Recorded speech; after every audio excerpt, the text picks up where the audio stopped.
हम सब तो यही मानते हैं ना कि पढ़ाई लिखाई से नौकरी मिलती है, लेकिन भारत में आंकड़े कुछ और ही कहानी कह रहे हैं। ये बार चार्ट देखिए, ये चौंकाने वाला है।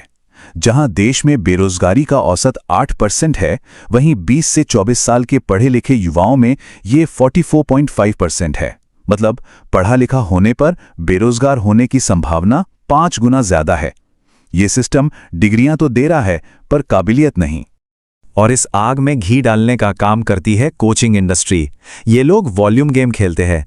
मतलब लाखों बच्चों को एडमिशन दो, उनमें से मुट्ठी भर जो सफल हो गए उनके पोस्टर लगा दो, और जो 99.9% बच्चे फेल हुए उन्हें छिपा दो। ये टॉपर शॉपिंग भी करते हैं। मतलब दूसरे इंस्टीट्यूट के टॉपर्स को खरीदकर अपना बताते हैं।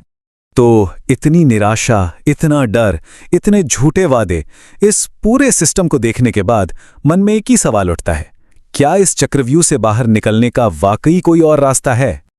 और अच्छी बात यह है कि इसका जवाब है हाँ।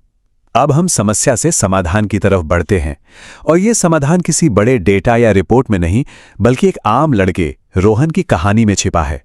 रोहन भी इसी सिस्टम में फंसा हुआ था, बिल्कुल बाकियों की तरह, लेकिन उसकी दादी माँ ने उसे एक बहुत अलग सलाह दी।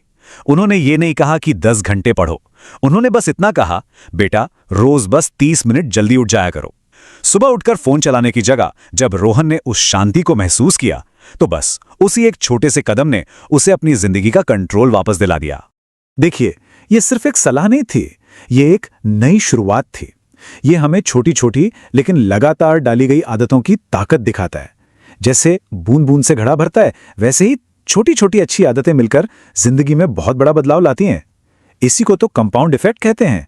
तो रोहन ने कौन सी आदतें अपनाई? सुबह 6 बजे उठना, 15 मिनट चुपचाप बैठना या ध्यान करना, अपना कमरा खुद साफ करना, और फालतू की रील्स देखने की जगह कुछ पढ़ना। सुनने में बहुत ही मामूली आदतें लगती हैं ना? लेकिन इन मामूली आदतों का नतीजा असाधारण था।